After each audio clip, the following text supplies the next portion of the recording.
আসসালামু আলাইকুম বন্ধুরা, কেমন আছেন আপনারা? আশা করি সবাই ভালো আছেন। আলহামদুলিল্লাহ আমিও ভালো আছি। আবারও একটি নতুন ভিডিও নিয়ে আপনাদের সঙ্গে চলে এসেছি মিজানুর রহমান আজারি ওয়াচ। আপনারা যারা যারা মিজানুর রহমান আজারি ওয়াচ শুনতে ভালোবাসেন তারা ফুল ভিডিওটি দেখতে থাকেন, আশা করি ভালো লাগবে। সৈয়দুনা লূত আলাইহিস সালাম আল কোরআন আল কারীমে বর্ণিত 25 জন নবীদের মধ্য থেকে তিনি অন্যতম একজন নবী। তিনি ছিলেন সৈয়দনা ইব্রাহিম আলাইহিস সালামের ভাইয়ের ছেলে, অর্থাৎ আপন ভাতিজা। সৈয়দনা ইব্রাহিম আলাইহিস সালাম ইরাকের বাবেল শহর থেকে যখন ফিলিস্তিনে হিজরত করেন, লূত আলাইহিস সালামও সাথে সাথে ওনার সাথে হিজরত করেছিলেন। এবং তিনিই কেবল একমাত্র মানুষ যিনি বাবেলের অধিবাসীদের মধ্য থেকে তার আপন চাচা সৈয়দনা ইব্রাহিম আল খলিলের উপর ঈমান এনেছিলেন। আল্লাহ তাআলা বলছেন ফাআমানা লাহু লূত। ইব্রাহিম আলাইহিস সালামের উপর কেউ ঈমান আনেনি, কেবলমাত্র লূত আলাইহিস সালাম ছাড়া। ফাকালা ইন্নী মুহাজিরুন ইলা রাব্বি। আর ইব্রাহিম বললেন যে আমি হিজরত করব আমার রবের দিকে বা রবের আদেশে ফিলিস্তিন ভূখণ্ডে। লূত আলাইহিস সালামও সাথে সাথে ওনার সাথে হিজরত করলেন। পরবর্তীতে কিছুদিনের মধ্যেই আল্লাহ তাআলা লূত আলাইহিস সালামকে নবুয়ত দান করলেন এবং আল্লাহ তাআলা প্রত্যাদেশ করলেন যে হে লূত, তুমি তোমার চাচার সাথে আর ফিলিস্তিনে থাকা চলবে না, তোমাকে নবুয়ত দিয়ে ফিলিস্তিনের পাশেই জর্ডান এলাকাতে আমি প্রেরণ করছি। সেখানে কয়েকটি শহর আছে, তার মধ্যে থেকে অন্যতম শহর হচ্ছে সাদুম শহর বা সাদুম গোষ্ঠী।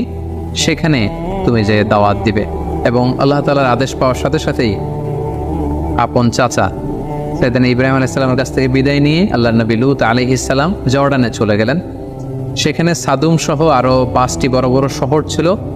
কোরআনুল কারীমে এই 5টি শহরের সমষ্টিকে একসাথে আল মুত্তাফিকা বলা হয়েছে। আল মুত্তাফিকা শব্দের অর্থ হচ্ছে উল্টানো শহর বা উল্টানো জনপদ। ওই এলাকার লোকদের পাপের কারণে আল্লাহ তাআলা এই 5টি শহরকে একসাথে উল্টে দিয়েছিলেন, এজন্য 5টি শহরকে একসাথে বলা হয় আল মুত্তাফিকা।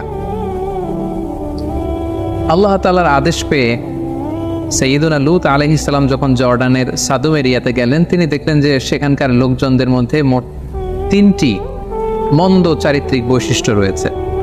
এক নম্বর হচ্ছে তারা সমকামিতার চর্চা করত, অর্থাৎ সেম সেক্সের প্রতি অ্যাট্রাক্টেড ছিল, পুরুষ হয়েও পুরুষের প্রতি যৌন আকর্ষণ বোধ করত। দ্বিতীয়ত তাদের মধ্যে আরও একটি মন্দ বৈশিষ্ট্য ছিল যে তারা ডাকাতি করত, পথিমধ্যে কাফেলাদেরকে আটকিয়ে তাদের সম্পদ তারা লুণ্ঠন করত।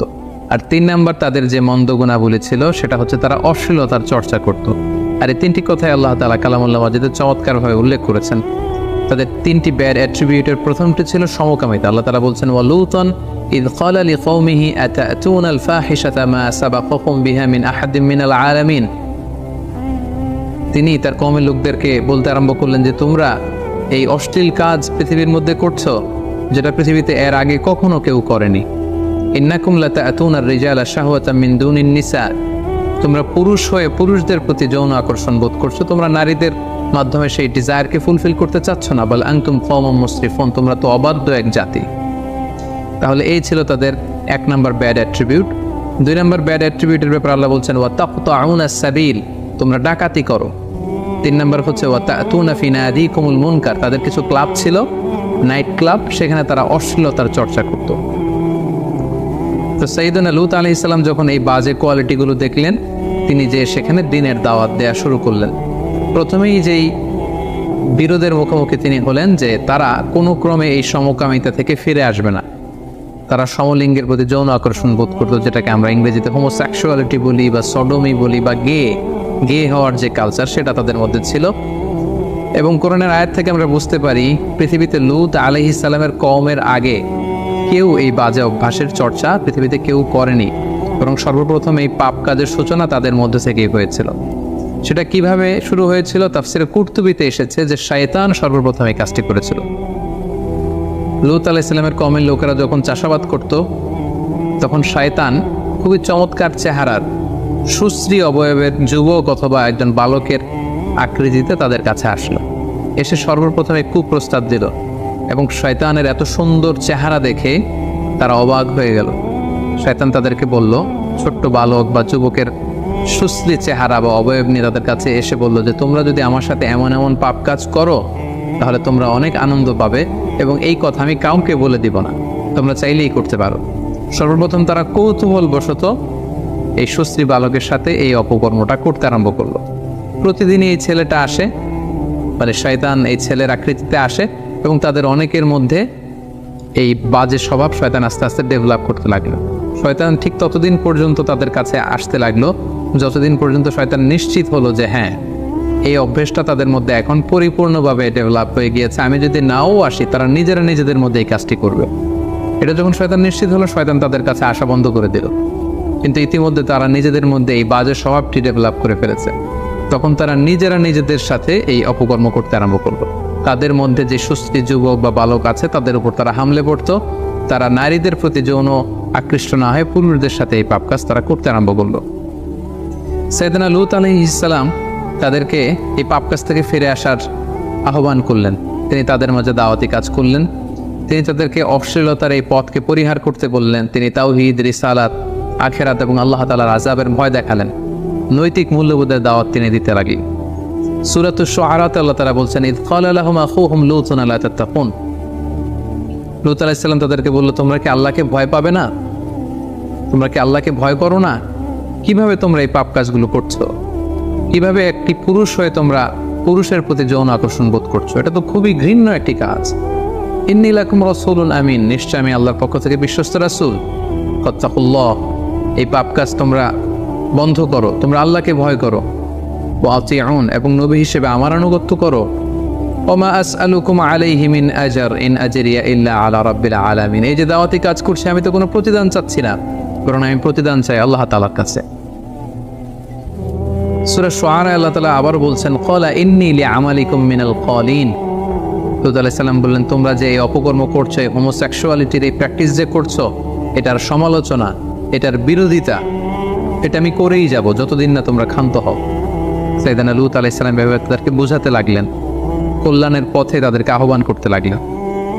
লূত আলাইহিস সালামের দাওয়াতের ফলে তাদের কওমের পক্ষ থেকে, জাতিগোষ্ঠীর পক্ষ থেকে রেসপন্স কী ছিল আমরা যদি খেয়াল করি, তাহলে দেখব যে আল্লাহ তাআলা বলছেন, ক্বালু লা ইন লাম তানতাহি ইয়া লূত লাতাকুনান্না মিনাল মুখরাজিন।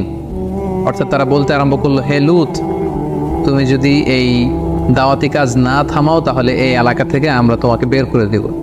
মনে রাখো, তুমি কিন্তু এই এলাকার লোক নও, তোমার বাড়ি হচ্ছে ইরাকের বাবেলে, সেখান থেকে গিয়েছো ফিলিস্তিনে, ফিলিস্তিন থেকে উড়ে এসে জুড়ে বসেছো আমাদের এই জর্ডান এলাকায়, আর আমাদেরকে তুমি নীতি কথা শেখাচ্ছ। আমাদের চাহিদা যদি তুমি পূরণ করতে না দাও, এলাকা থেকে বের করে দেবো। তো ক্বালু আখরিজুহুম মিন ক্বরিয়াতিকুম ইন্নাহুম উনাসুন ইয়াতাতাহহারুন। পাশাপাশি যারা লূত আলাইহিস সালামকে সাপোর্ট দিত, তারা বলল যে আপনারা লূতকে এলাকা থেকে বের করে দেন, এখান থেকে বহিষ্কার ঘোষণা করুন। নিজেরাও হুমকি দিতে লাগলো, অন্যদেরকেও তারা উস্কানি দিতে লাগলো। এক পর্যায়ে লূত আলাইহিস সালাম বললেন যে তোমরা যদি না থামো, যে কোনো মুহূর্তে আযাব এসে, গজব এসে তোমাদেরকে ধ্বংস করে দিবে। এবং মনে রাখো, আল্লাহর গজব কিন্তু অত্যন্ত, আযাব কিন্তু ভয়ঙ্কর। তিনি সব সময় আযাব দেন না, কিন্তু যখন আযাব দেন তিনি আযাব দেওয়ার মতনই দেন। ক্বালু উতিনা বিআযাবিল্লাহি ইন কুনতা মিনাস সাদিকিন। আযাবের কথা যখন লূত আলাইহিস সালাম বলে ভয় দেখালেন, তারা বলল, পারলে আযাব নিয়ে আসো, আমরা এই সমকামিতার চর্চা বন্ধ করব না, তোমার আল্লাহ যদি সত্যি হয়ে থাকে পারলে আযাব দেখাও।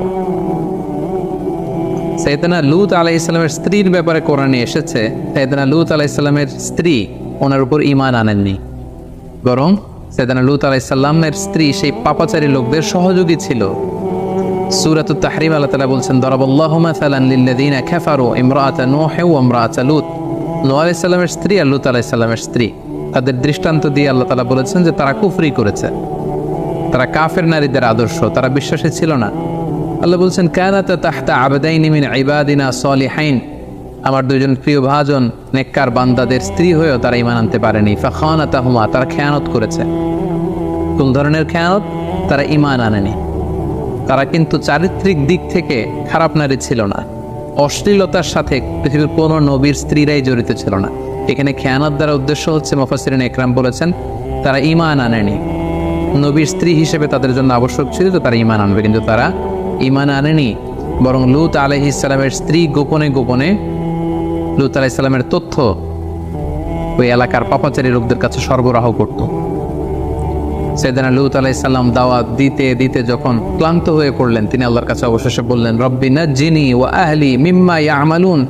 হে আল্লাহ, আমার চোখের সামনে তারা এই পাপ কাজগুলো করছে জর্ডানে, আমি এত বলেও তাদেরকে থামাতে পারছি না। পুরুষে পুরুষে তারা অপকর্ম করছে, তাদের নাইট ক্লাবগুলোতে এই বাজে কাজের সয়লাভ। আল্লাহ আপনি আমাকে বাঁচান, আমাকে আমার পরিবারকে বাঁচান, তারা এই পাপ কাজ করছে, তাদেরকে আপনি থামান। আল্লাহ তাআলা তখন তাদেরকে শাস্তি দেওয়ার মনস্থির করলেন। তিনি আদেশ জারি করলেন যে লূত আলাইহিস সালামের কওমের উপর বিশাল শাস্তি দেয়া হবে, এবং এটা জানানোর জন্য আল্লাহ তাআলা একদল ফেরেশতাকে পাঠালেন। তারা প্রথমে ইব্রাহিম আলাইহিস সালামের কাছে যে ইব্রাহিম আলাইহিস সালামের সন্তান ইসহাকের সুসংবাদ দিল, সেটা দিয়ে তারা লূত আলাইহিস সালামের কাছে ফিরে আসলো, এবং ফিরে এসে তারা অনিন্দ্য সুন্দর নওজোয়ানের রূপে, সুন্দর যুবকের চেহারা নিয়ে তারা লূত আলাইহিস সালামের কাছে মেহমানের ছদ্মবেশে আগমন করলো। লূত আলাইহিস সালামের স্ত্রী যখন দেখলো যে কিছু যুবক, সুন্দর সুশ্রী চেহারার যুবক এসেছে, তিনি গোপনে এলাকার ওই পাপী লোকদের কাছে এই তথ্য সরবরাহ করে দিলেন যে তোমরা যেহেতু সুশ্রী অবয়বের যুবক এবং বালকের খোঁজে সবসময় থাকো, কিছু যুবক মেহমান হয়ে আমার স্বামী লূতের বাড়িতে এসেছে, তোমরা এখানে এসে হামলা দিতে পারো। এই ব্যাপারটা খুব চমৎকারভাবে আল্লাহ তাআলা কালামুল মাজিদে ইরশাদ করছেন, ওয়ালাম্মা জাআত রুসুলুনা লূতান সিআ বিহিম ওয়া দাqa বিহিম দারআ ওয়া ক্বালা হাযা ইয়াউমুন আসীব। অর্থাৎ আমার ফেরেশতারা যখন লূত আলাইহিস সালামের কাছে সুন্দর চেহারা নিয়ে আগমন করলো, লূত আলাইহিস সালাম তো ভয় পেয়ে গেলেন। তিনি বললেন, হায় রে, আজকের দিনটা তো বড্ড কঠিন হবে, কারণ এত সুন্দর যুবক তারা যে আমার বাড়িতে মেহমান হয়ে এসেছে, সাদুম এলাকার পাপাচারী, অন্যায়কারী, হোমোসেক্সুয়াল প্র্যাকটিস যারা করে, তারা যদি এটা জানে, আমার কাছ থেকে তাদেরকে ছিনিয়ে নেওয়ার জন্য তো আপ্রাণ চেষ্টা করবে। আজকের দিনটা বড্ড কঠিন হবে। ওয়াজাআহু কওমুহু ইউফরাউনা ইলাইহি ওয়া মিন ক্বাবলু কানু ইয়ামালুনা সাইয়্যাত। যারা এই পাপ কাজে অভ্যস্ত ছিল, তারা হুমড়ি খেয়ে লূত আলাইহিস সালামের বাড়িতে হামলে পড়লো। চারদিক থেকে তারা আক্রমণ চালানো শুরু করলো, যে কোনো মূল্যে তারা ছিনিয়ে নেবে। লূত আলাইহিস সালাম উপায়ন্তর না দেখে ক্বালা ইয়া কওমি হাউলাই বানাতি কুননা আতহারু লাকুম। তিনি অত্যন্ত অসহায়, আকুতি এবং কাকুতি মিনতি জানিয়ে বলল, হে আমার এলাকার লোকেরা, আমার মেহমানদের গায়ে হাত দিও না। এই যে দেখো, আমার ঘরে কিছু মেয়ে আছে, তারা তোমাদের জন্য পবিত্র। আমার মেয়েদেরকে নিয়ে যাও, তাদেরকে বিয়ে করো, এবং তাদের মাধ্যমে তোমরা তোমাদের যৌন চাহিদাকে নিবারণ করো, কিন্তু আমার মেহমানকে অপদস্থ করো না। ওয়ালা তুখজুনি ফি দয়ফি, আমার মেহমানদেরকে অপদস্থ করো না। আলাইসা মিনকুম রাজুলুন রশীদ, তোমাদের মধ্যে কি একজনও ভালো লোক নেই? একজন নবী কতটা অনুনয়ের স্বরে, কতটা বিপদে পড়লে এই ধরনের স্টেটমেন্ট দিতে পারেন। ক্বালু লাকাদ আলিমতা মা লানা ফি বানাতিকা মিন হক। তখন এলাকাবাসী বলল, হে লূত, তুমি তো আগে থেকে ভালো করেই জানো তোমার মেয়েদের প্রতি আমাদের কোনো আকর্ষণ নেই। তাআযুবিল্লাহ। ওয়া ইন্নাকা লা তা'লামু মা নুরিদ, আর আমরা যে কি চাই, আমরা কিভাবে আমাদের ডিজায়ারকে ফুলফিল করতে চাই, এটা তুমি ভালো করেই জানো। আমরা তোমার মেহমানদেরকে ছিনিয়ে নিতে এসেছি, তোমার মেয়েদের জন্য আসেনি। ক্বালা লাউ আন্না লি বিকুম কুওয়া আও আওয়ি ইলা রুকনিন শাদীদ। আফসোস করে লূত আলাইহিস সালাম বললেন, হায় রে, কোনো একটা সাহায্যকারী যদি আমার থাকতো, যে আমাকে সাহায্য করবে, যার কাছে আমি আশ্রয় নিব। আল্লাহর পাঠানো ফেরেশতারা যারা যুবকের আকৃতিতে এসেছিল, ওনারা যখন দেখলেন যে লূত আলাইহিস সালাম অত্যন্ত দুশ্চিন্তা ফিল করছেন, তিনি পেরেশান হয়ে উঠেছেন, ওনাকে সান্ত্বনা দেওয়ার জন্য ক্বালু ফেরেশতারা বলল, ইয়া লূত, হে আল্লাহর নবী লূত, আমরা কিন্তু সাধারণ যুবক নই। ইন্না রুসুলু রাব্বিক, আমরা আপনার রবের পক্ষ থেকে পাঠানো আল্লাহর ফেরেশতা। ওরা তো জানে না, লাইয়াসিলু ইলাইক, আপনি ভয় পাবেন, ওরা আপনারও কিছু করতে পারবে না, আমাদেরও কিছু করতে পারবে না। আমরা এসেছি আল্লাহ তাআলার ঘোষণা শুনিয়ে দেবার জন্য। আল্লাহ তাআলা এই এলাকার উপর আযাব পাঠাবেন, ভয়ঙ্করতম আযাব। ফাআসরি বিআহলিকা বিকিতইম মিনাল লাইল, এই রাতের কিছু অংশ বাকি থাকতেই আপনি সেফ জোনে চলে যান। আল্লাহর আদেশ হচ্ছে আপনি সেফ জোনে চলে যান। ওয়ালা তালতাফিত মিনকুম আহাদ, আর যাওয়ার সময় পিছনে ফিরে তাকানো যাবে না, এটা আল্লাহর আদেশ। ইল্লা ইমরাআতাক, তবে আপনার স্ত্রীকে নিয়ে যেতে পারবেন না। আপনি আর আপনার উপর ঈমান এনেছে আপনার মেয়েরা, শুধু এরাই এলাকা ছেড়ে আপনারা সেফ জোনে চলে যান। ইন্নাহু মুসিবুহা মা আসাবাহুম, আপনার এলাকাবাসীর নসিবে যা ঘটবে, আপনার স্ত্রীর ভাগ্যেও তাই ঘটবে, কারণ আপনার স্ত্রী আপনার উপর ঈমান আনেনি, এবং আপনার গোপন তথ্যগুলো এলাকাবাসীর কাছে সে লিক করে দিত, প্রচার করে দিত। ইন্না মাওঈদাহুমুস সুবহ, আর আল্লাহর বেঁধে দেওয়া, আল্লাহর ফয়সালা হচ্ছে, আযাবের সময়টা হচ্ছে ফজরের সময়। ফজরের সময় হতে না হতে আযাব নেমে আসবে। আলাইসা সুবহু বিকরিব, ফজর হতে তো বেশি দেরি নেই, তাড়াতাড়ি রাতের কিছু অংশ বাকি থাকতেই চলে যান। এই ঘটনা শোনার সাথে সাথে সেদিন লূত আলাইহিস সালাম ওনার মেয়েদেরকে নিয়ে সেফ জোনে চলে গেলেন। এবং আল্লাহ তাআলা আযাব পাঠালেন। আযাব কি ছিল? আযাবের প্রথম ধাপ ছিল সাইয়েদনা জিবরাইল আলাইহিস সালাম এসে পাখা দিয়ে এক ঝাপটা মেরে এলাকার সব পাপীগুলোর চোখগুলোকে অন্ধ বানিয়ে দিলেন। আল্লাহ তাআলা বলছেন ওয়ালাকাদ রাওয়াদুহু আন দাইফিহি ফাতামাসনা আ'ইউনাহুম ফাযুকু আযাবি ওয়া নুযুর। আমি তাদের প্রত্যেকের চেহারাকে অন্ধ বানিয়ে দিলাম। পাখা দিয়ে জিবরাইল আলাইহিস সালাম এক ঝাপটা মেরে সবাইকে অন্ধ বানিয়ে দিল। ফাআখরাজনা মান কানা ফিহা মিনাল মুমিনিন। আল্লাহ বলেন আমি বিশ্বাসীদেরকে এলাকা থেকে বের করলাম। আর বিশ্বাসী কারা ছিল? শুধুমাত্র লূত আলাইহিস সালাম আর ওনার মেয়েরা। ফামা ওয়াজাদনা ফিহা গায়রা বাইতিন মিনাল মুসলিমিন। একটা মুসলিম পরিবার ছাড়া আমি একটা পরিবারও পাইনি, সেটা ছিল লূতের পরিবার। লূত আলাইহিস সালাম আর তার মেয়েরা সেফ জোনে চলে গেল। আল্লাহ তাআলা বললেন তখন আমি আসল শাস্তি পাঠালাম। সেটা কি? ফাজআলনা আলিয়াহা সাফিলাহা ওয়া আমতারনা আলাইহিম হিজারাতাম মিন সিজ্জিল। আমি এই এলাকার উপরের মাটি নিচের মাটি উলট পালট করে দিলাম। সাইয়েদনা জিবরাইল আলাইহিস সালাম পাখার ঝাপটা দিয়ে সবাইকে অন্ধ বানিয়ে দিলেন। এরপর পাখা দিয়ে পুরো জর্ডানের শহরটাকে তিনি আকাশে তুলে উপর করে ধপাস করে জমিনে আবার ফেলে দিলেন। ফলে নিচের মাটি চলে গেল উপরে, উপরের মাটি নিচে। আল্লাহ তাআলা বললেন ওয়া আমতারনা আলাইহিম হিজারাতাম মিন সিজ্জিল। এরপর আমি উল্কা বৃষ্টি নাজিল করলাম, পাথরের বৃষ্টি নাজিল করে সালফার অ্যাসিড দিয়ে পুরো এলাকাটাকে ঝলসে দিয়ে উল্কা নিক্ষেপ করে করে পুরো জর্ডানের এই সাদুম এরিয়াটাকে আমি ধ্বংস করে দিলাম, ম্যাসাকার করে দিলাম, নাস্তানাবুদ করে দিলাম। সূরাতুন নাজম আল্লাহ তাআলা বলছেন ওয়াল মুতাফিকাতা আহওয়া, অর্থাৎ পুরো শহরটাকে উল্টে দিলেন। হি ডিস্ট্রয়েড দ্য ওভারটার্নড এন্ড ওভারথ্রোন সিটিজ। এটাকে জনপদ উল্টানো শহর বলা হয়। জিবরাইল আলাইহিস সালাম পুরো শহরটাকে মানুষ সহ আকাশে তুললেন। পুরো এলাকাবাসী চিৎকার হইচই করে পুরো এলাকাটা কাঁপিয়ে তুলল। জিবরাইল আলাইহিস সালাম পুরো শহরটাকে একসাথে উঠিয়ে আবার উল্টো করে জমিনের মধ্যে তিনি উপর করে ফেলে দিলেন। আল্লাহ তাআলা আকাশ থেকে পাথর আর উল্কা নিক্ষেপ করতে করতে পুরো জাতিটাকে শেষ করে দিল। আল্লাহ তাআলা কেন লূত আলাইহিস সালামের কওমের শহরটাকে উল্টে দিলেন? অন্য কোনো জাতিগোষ্ঠীকে তো আল্লাহ তাআলা এভাবে উল্টানো শাস্তি দেননি। এর কারণ হচ্ছে তারা আল্লাহ তাআলার দেয়া যে প্রাকৃতিক সিস্টেম এটাকে উল্টে দিয়েছিল। কারণ আল্লাহ তাআলার দেয়া প্রাকৃতিক বিধান হচ্ছে নারী আকৃষ্ট হবে পুরুষের প্রতি, পুরুষ আকৃষ্ট হবে নারীর প্রতি। একজন পুরুষ বিবাহ করে একজন নারীর সঙ্গ পেয়ে তার সংস্পর্শে যেয়ে সে তার ডিজায়ারকে ফুলফিল করবে। এটা হচ্ছে প্রাকৃতিক নিয়ম, একটা ন্যাচারাল ল। তারা আল্লাহর দেয়া এই ন্যাচারাল ল প্রাকৃতিক নিয়মকে যেহেতু উল্টে দিয়েছে, সেজন্য আল্লাহ তাআলা তাদের শহরকে উল্টে দিয়ে এই কঠিন শাস্তির মুখোমুখি করে তাদেরকে মৃত্যুমুখে পতিত করেছে। এবং এই এলাকাটাকে নিয়ে অনেক গবেষণা হয়েছে এবং জিওলজিস্ট বা ভূতত্ত্ববিদরা ওনারা পেয়েছেন যে এখানে গন্ধকের, যেটাকে সালফার বলে, সালফারের আগুন বর্ষিত হয়েছিল এই এরিয়াতে। এবং এখানকার মাটিতে প্রচুর পরিমাণে গন্ধক পাওয়া যায়।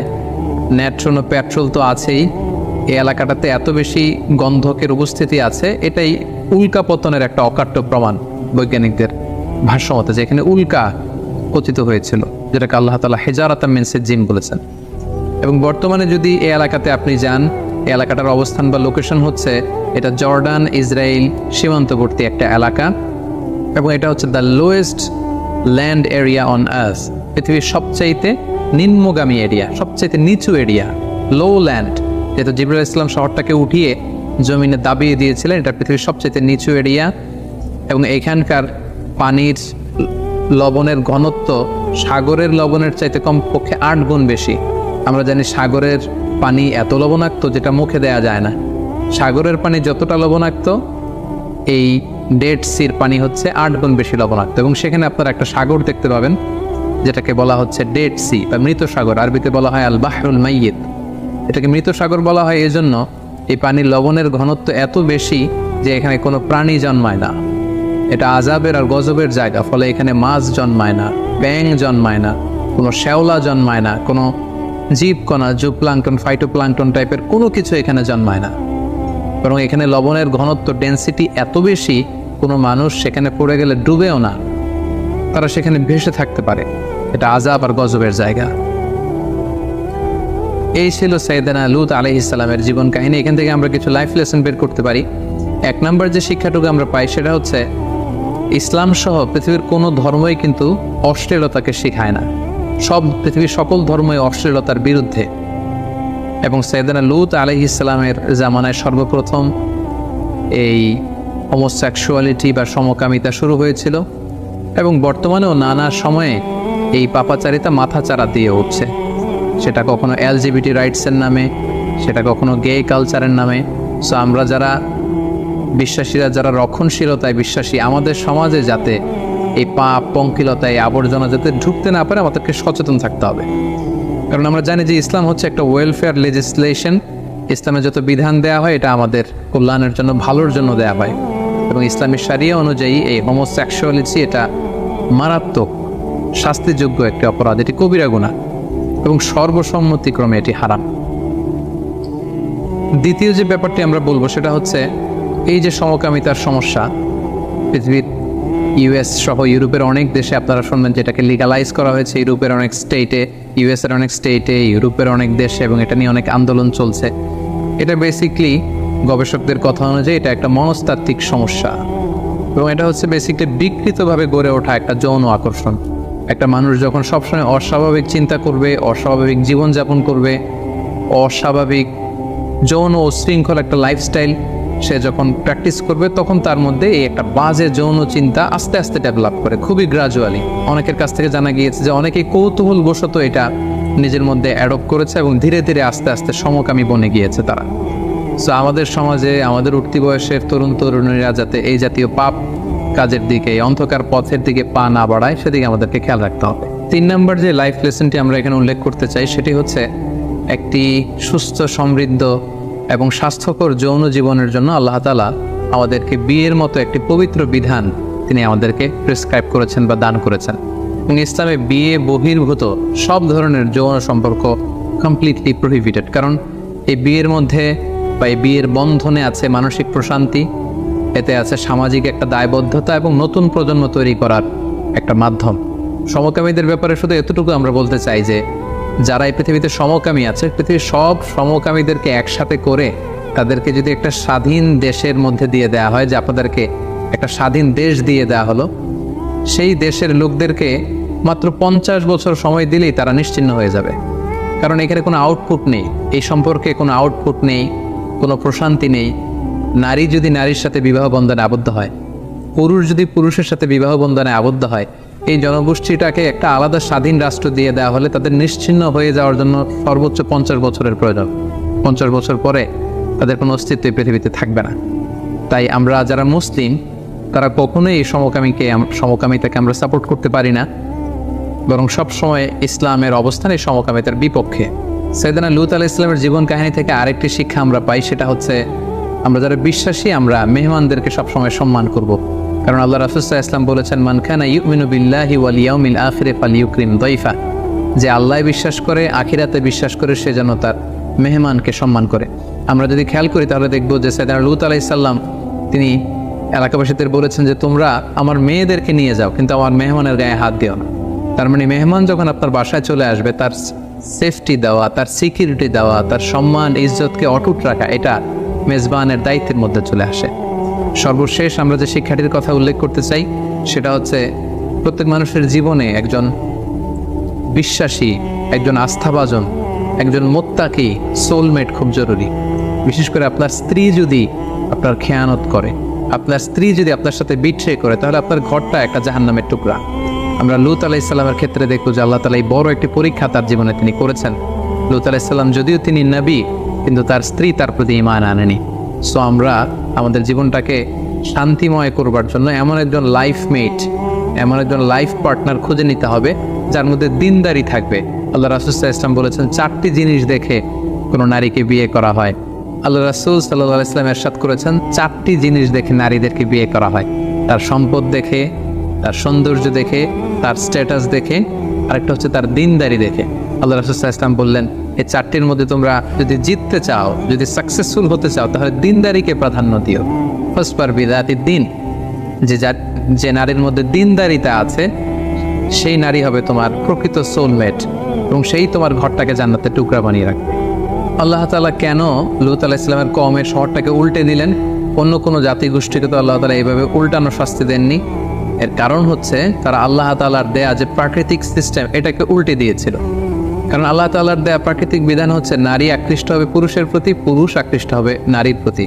একজন পুরুষ বিবাহ করে একজন নারীর সঙ্গ পেয়ে তার সংস্পর্শে যে সে তার ডিজায়ারকে ফুলফিল করবে, এটা হচ্ছে প্রাকৃতিক নিয়ম, একটা ন্যাচারাল ল।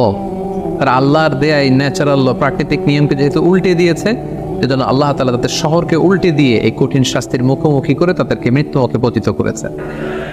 যদি নবীর কণ্ঠের চাইতে তোমাদের কণ্ঠ বড় হয়, জীবনে যত ইবাদত করছো সব বাতিল, নামাজগুলো বাতিল, কাজে আসবে না। হজ করছো বাতিল, রোজা রেখেছো বাতিল, সব বাতিল। বেয়াদবি করেছো নবীর সাথে, চিল্লায় বলেন ঠিক কিনা? নবীর কণ্ঠের চাইতে নিচু হতে হবে কণ্ঠ। এই আয়াত আসার পরে সাহাবারা তো এমন ভয় পেলেন, এবার নবীর কাছেই কেউ আসেনি। সুবহানাল্লাহ কইবেন না? ভয়ে আসে না, ভয়ে না জানি আমার কণ্ঠ আবার নবীর কণ্ঠের চাইতে উঁচু হয়ে যায়। ওমর ফারুক রাদিয়াল্লাহু তাআলা ডানে ঘুরে বায়ে ঘুরে কাছে আসে না, আবু বকর রাদিয়াল্লাহু তাআলা ডানে ঘুরে বায়ে ঘুরে কাছে আসে না। আল্লাহর হাবিব ওমর ফারুককে ডাকলেন, এই ওমর সামনে আসো, এদিকে আসো। ওমর ফারুক আসলেন, কিন্তু ওমর ফারুক এত আস্তে আস্তে কথা বলেন, বিশ্বনবী ওমর ফারুকের কথা কানে শোনে না। সুবহানাল্লাহ নাই? এত আস্তে আস্তে ওমর ফারুক কথা বলেন, বিশ্বনবী শুনতে পান না। ওমর কি বললা, একটু জোরে বলো না। ওমর ফারুক একটু জোরে বললেন, তাও শোনেন না। বিশ্বনবী বললেন, আরেকটু সাউন্ড বড় করে বলো, আমি তো শুনি না, জোরে বলো। ভয় হয়, কারণ কণ্ঠ যদি উঁচু হয়ে যায় আমার নবীর কণ্ঠের চাইতে, জীবনের সব ইবাদত শেষ। এজন্য কথা কওয়ার দরকার নেই, ইবাদতগুলো ঠিকঠাক আওয়াজ করে পড়তে হবে, আল্লাহু আকবার। তাহলে 2 নাম্বার গাইডলাইন, লা তারফাউ আসওয়াতাকুম ফাওকা সাওতিন নবী, নবীর কণ্ঠের চাইতে কণ্ঠ উঁচু করো না। আপনারা হজ উমরা করেছেন কে কে দেখি? মাশাআল্লাহ, হাত নামান। যারা আমরা করি নাই, আমরা আল্লাহর কাছে কামনা করি, আল্লাহ আমাদেরকেও তুমি যাওয়ার তৌফিক দাও। আমরাও যেন আমার নবীর কবরের সামনে দাঁড়িয়ে নবীর সালাম করতে পারি, তৌফিক দাও। আমরাও যেন রাউদাতুম মিন রিয়াদিল জান্নাহ ঢুকে 2 রাকাত নামাজ পড়তে পারি, তৌফিক দাও। তোমার ঘরটা যেন তাওয়াফ করতে পারি, তৌফিক দাও। মক্কা মদিনার ঐতিহাসিক জায়গাগুলো যেন দেখে হৃদয়টারে ঠান্ডা করতে পারি, আল্লাহ তৌফিক দাও। তো যারা গিয়েছেন তারা জানেন, মসজিদে নববীতে নামাজের পরে আপনারা যখন পূর্ব দিকে, প্রথম কাতারের পূর্ব দিকে সবাই লাইন ধরে, লাইন ধরে যেতে যেতে প্রথমে বাম দিকে পড়ে রাউদাতুম মিন রিয়াদিল জান্নাহ, জান্নাতের বাগান সমূহ থেকে একটা বাগান। পুরো মসজিদে নববীর কার্পেটের এক কালার, ওই রাউদাতুম মিন রিয়াদিল জান্নাহর কার্পেটের আরেক কালার। আল্লাহ রাসূল সাল্লাল্লাহু আলাইহি ওয়াসাল্লামের ঘর আর মিম্বার এতটুকু জায়গাকে অন্য কালারের কার্পেট দেয়া হয়েছে। এটা দুনিয়ার বুকে জান্নাতের টুকরার মধ্যে থেকে একটা টুকরা, গন সুবহানাল্লাহ। হাজিরা খুব ভিড় করে এখানে নামাজ পড়ার জন্য। এটা বাম দিকে পাবেন। এরপরে যেতে যেতে কিছু দূর যাওয়ার পরেই বাঁ দিকে পাবেন বিশ্বনবী সাল্লাল্লাহু আলাইহি ওয়াসাল্লামের কবর, আল কবর আশ শরীফ। আমার নবী এখানে শুয়ে আছে। যেই নবীর কথা আজীবন ওয়াজে শুনলেন, যেই নবীরে নামাজের তাশাহুদে বসে সালাতু সালাম পড়ে শোনান, যে নবীর জন্য দেহের তাজা রক্ত আমরা বিলিয়ে দিতে রাজি, ওই নবীর কবরের সামনে যে যখন দাঁড়াবেন আর ভাববেন আমার আর নবীর থেকে ব্যবধান 5-6 হাত, এইখানে আমার নবী শুয়ে আছে, এইখানে আনি, আপনি কি ধৈর্য ধারণ করতে পারবেন? কথা বলেন, নিজেকে সামলে রাখতে পারবেন? আমার নবীর কোন উম্মত প্রথম যখন উমরা করতে যায়, হজ করতে যায়, নবীর কবরের সামনে দাঁড়িয়ে নিজেকে সামলে রাখতে পারে না। চিৎকার দিয়ে কান্না আসে, চোখ দিয়ে ধা ধা করে অশ্রু ঝরে। যেই নবীর ভালোবাসা আমার হৃদয়ের মধ্যখানে, আমার নবী নাকি শোয়া আছে এই জায়গায়, এই জায়গায় আমার নবী শোয়া। সহ্য হয় না, বুক ফেটে চিৎকার আসে, কিন্তু চিৎকার দেয়া যায় না। কারণ যে আয়াতের তাফসীর আপনাদেরকে শোনাচ্ছি, এই আয়াতটা বিষ্ণুনবীর কবরের উপরে লেখা, লা তারফাউ আসওয়াতাকুম ফাওকা সাওতিন নবী। তুমি নবীর দরবারে এসেছো, এখানে বড় গলায় আওয়াজ করে কোনো কথা বলা যাবে না, চিল্লায় বলেন ঠিক কি না? এই আয়াতটা আজও লেখা নবীর কবরের উপর, লা তারফাউ আসওয়াতাকুম ফাওকা সাওতিন নবী। এটা নবীর দরবার, এখানে চিৎকার চেঁচামেচি করে দরুদ পড়া যাবে না, লাফালাফি করা যাবে না। ভদ্রভাবে আন্তরিকতার সাথে বিনয়ের সাথে নবীরে সালাম দিতে হবে। সুবহানাল্লাহ পড়ে। আল্লাহ রাসূল সাল্লাল্লাহু আলাইহি ওয়াসাল্লাম আমাদের থেকে বিদায় নিলেন, কিন্তু এই আয়াতের হুকুম আজও আছে না নাই? অনুরূপভাবে যারা আমাদের উস্তাদ, মা বাবা, আধ্যাত্মিক নেতা, ধর্মীয় গুরু, ইসলামী আন্দোলনের নেতা, তাদের সামনেও উচ্চবাচ্য করে আওয়াজ করা যাবে, তাদের সাথে ভদ্র ভাষায় কথা বলার দরকার আছে না নাই? তাহলে 2টা গাইডলাইন আমরা পেলাম। প্রথম গাইডলাইন হচ্ছে আল্লাহ রাসূল যা বলেছে এটাই ফাইনাল। এটাই কি? কথা বুঝে নাই? আল্লাহ রাসূল যা দিয়েছে সেটা কি ফাইনাল। আর 2 নাম্বার হচ্ছে নবীর কণ্ঠের চাইতে কণ্ঠ উঁচু করা যাবে? যাবে না। 3 নম্বরে আল্লাহ মুমিনদেরকে আবার ডাক দিলেন, বললেন ইয়া আইয়ুহাল্লাযীনা আমানু ইন জাআকুম ফাসিকুম বিনাবাইন ফাতাবায়ানু, কেউ যদি তোমাদের কাছে কোনো সংবাদ নিয়ে আসে, সংবাদটা বিশ্বাস করার আগে যাচাই করে নাও। আদেশটা কার? জোরে বলেন। আমরা কিছু শুনলেই বিশ্বাস করি, এরকম আছে না নাই? যা শুনে তাই বিশ্বাস করে, এরকম করা যাবে? তো কি করবেন তাইলে? হ্যাঁ, কি করতে হবে? ঠিক না বে ঠিক?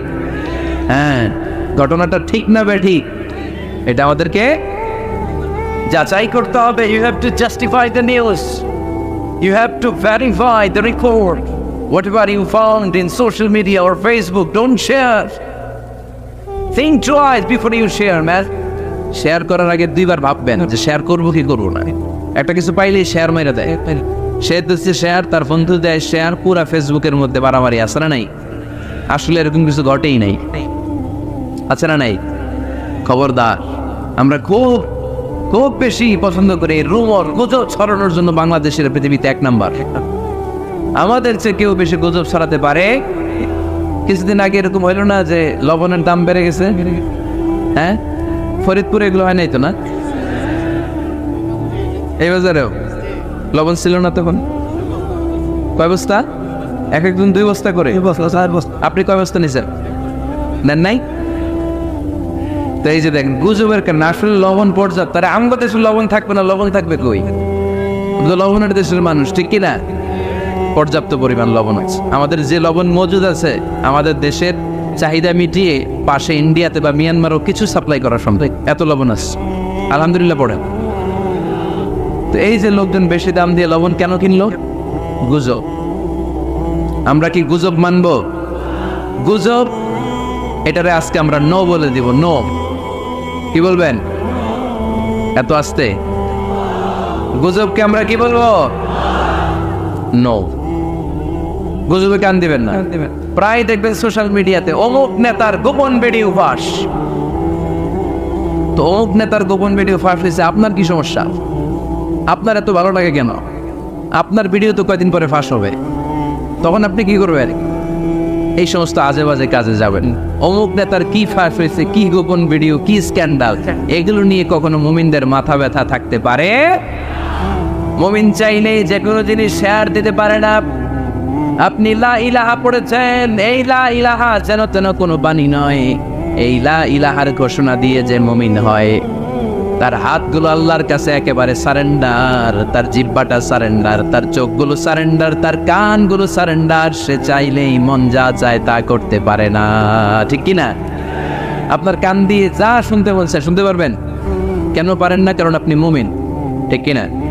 চোখ দিয়ে যা দেখতে মন চায় দেখা যায়, যেন কানে শুনি সদা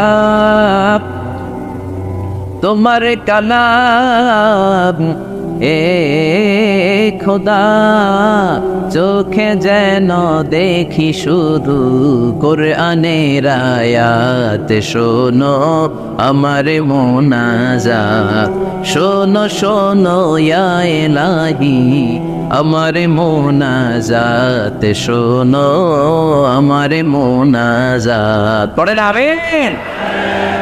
তাহলে ফাতাবায়ানু, নিউজ একটা শুনলেই আমরা শেয়ার দিব না ভাই, আমরা একটু চেক করব, ক্রস চেক, ডাবল চেক, নির্ভরযোগ্য তথ্যসূত্র তালাশ করব যে আসলে এই ঘটনাটা ঘটছে কিনা। 100% যখন আপনি confirm, then you may share in Facebook, that's not a big deal. দেন শেয়ার দেন, জনসচেতনতার জন্য শেয়ার দেন, সমস্যা নাই। কিন্তু না জেনে শেয়ার দেওয়া যাবে? কথা বলেন। আল্লাহ রাসূল সাল্লাল্লাহু আলাইহি ওয়াসাল্লামের জীবনে এরকম একটা ঘটনা ঘটেছিল। হারিস বিন মিরার রাদিয়াল্লাহু তাআলা আনহু বনুল মুস্তালিকের যুদ্ধে জেতার পরে হারিস বিন মিরারকে বিশ্বনবী দায়িত্ব দিলেন যে হারিস বিন মিরার, তুমি এই এলাকার নেতা, কি করতে হবে আমাদের? বিশ্বনবী বললেন নামাজ পড়বা, রমাদানের রোজা রাখবা, যাকাত আদায় করবা। মিরার বলে তাহলে যাকাত নেন। বিশ্বনবী বললেন না, 1 বছর পূর্ণ হওয়ার পরে যাকাত দিতে হয়। যাকাত কয় বছর পর পর? যাকাত প্রতিদিন দেয়া লাগে। হালানিল হাউল, 1 বছর যখন হবে আমি আমার সাহাবী পাঠাবো মদিনা থেকে, তখন দিয়ে দিও। বিশ্বনবী চলে গেলেন। 1 বছর পরে এক সাহাবীকে রেডি করলেন জাকাতের সম্পদ নিয়ে আসো বনুল মুস্তালিকের পক্ষ থেকে। ওই সাহাবীর নাম হচ্ছে আল আলী ওয়ালিদ ইবনে উকবা। বিশ্বনবী ডেকে বললেন, ওয়ালিদ যাও, 1 বছর সময় অতিক্রান্ত হয়েছে, বনুল মুস্তালিকের লোকদের যত জাকাতের সম্পদ জমা হয়েছে নিয়ে আসো। সাইয়েদনা ওয়ালিদ ইবনে উকবা যখন সম্পদ আনার জন্য বের হলেন, ওইদিকে বনুল মুস্তালিকের লোকেরা শুনতে পেল বিশ্বনবীর পাঠানো সাহাবী ওনাদের এলাকায় শুভাগমন করবে।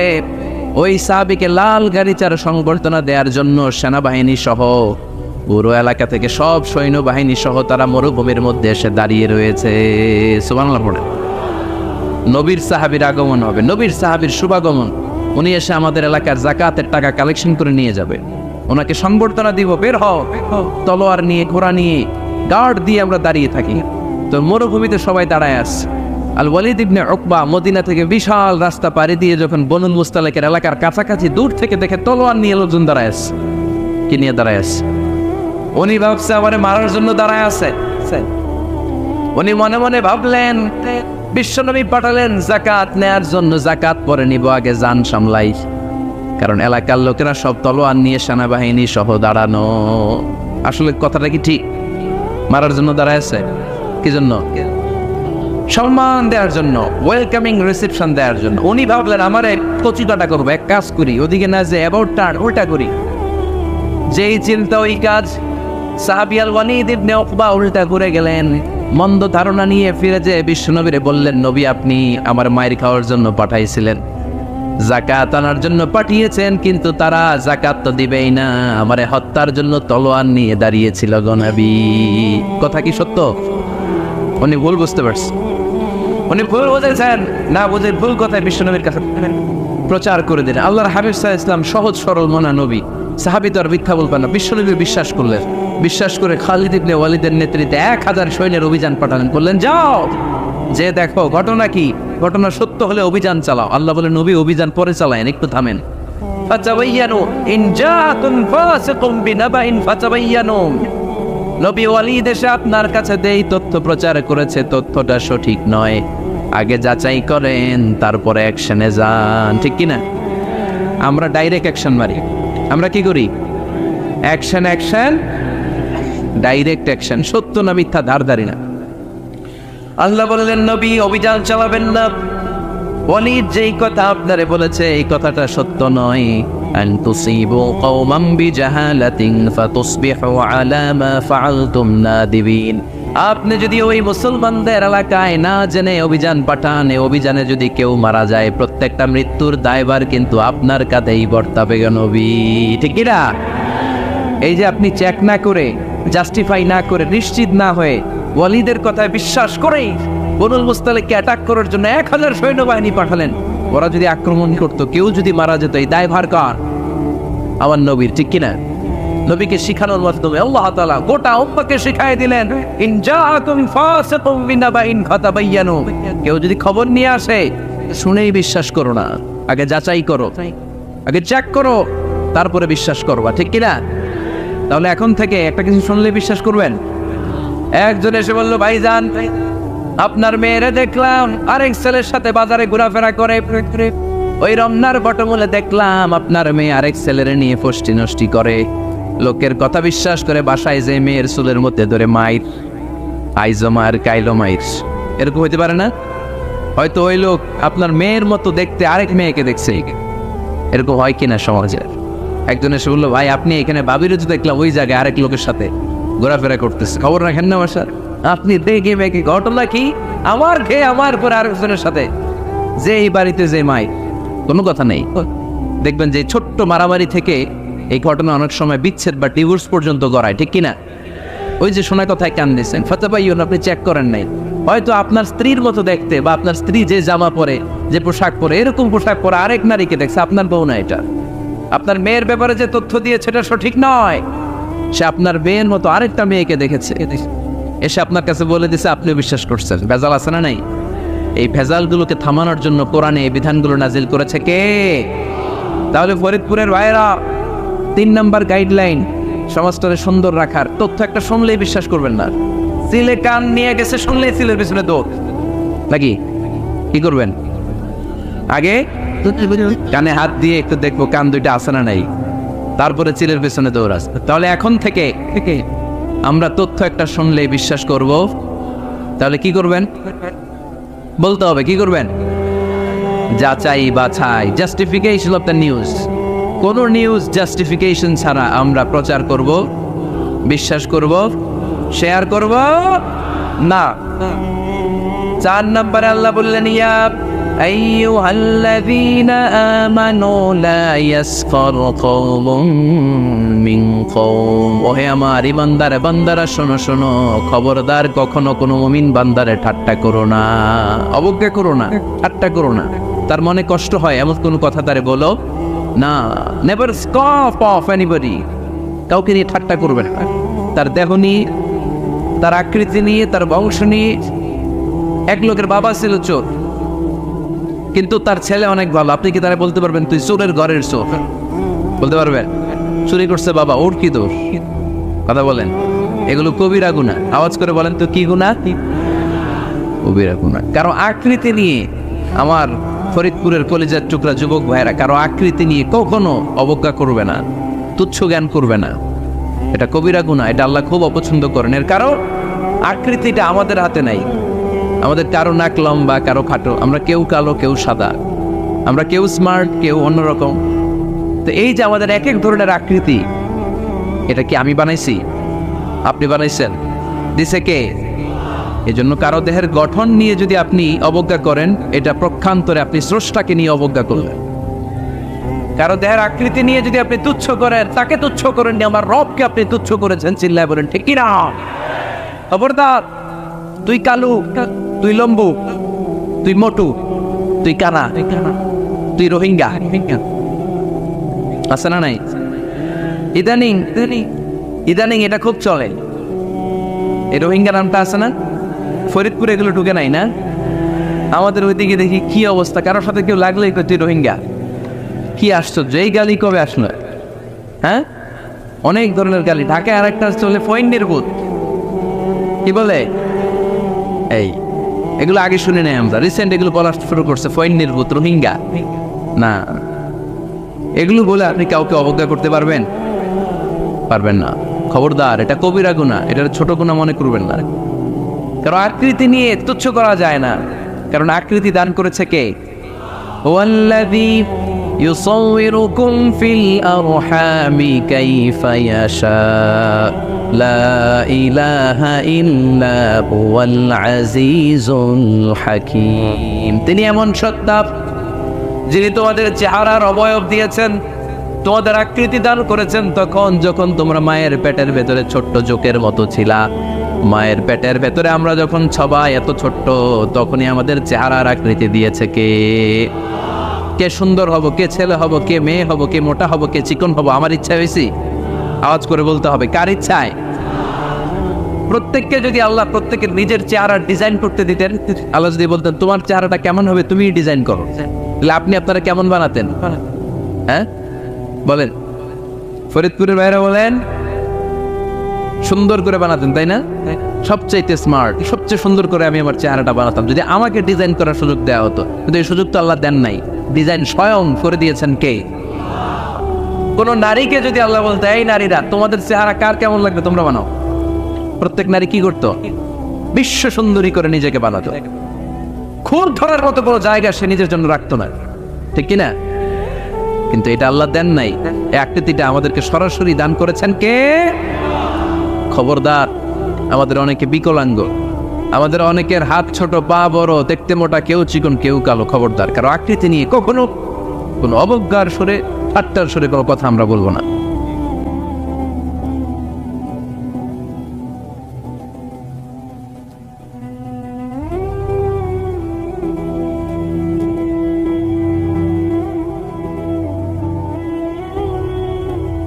ভিডিওটি ভালো লাগলে একটি লাইক, কমেন্ট ও শেয়ার করে পাশে থাকবেন বন্ধুরা। যারা যারা শেষ পর্যন্ত ভিডিওটি দেখেছেন তাদের জন্য অনেক অনেক ভালোবাসা থাকলো বন্ধুরা।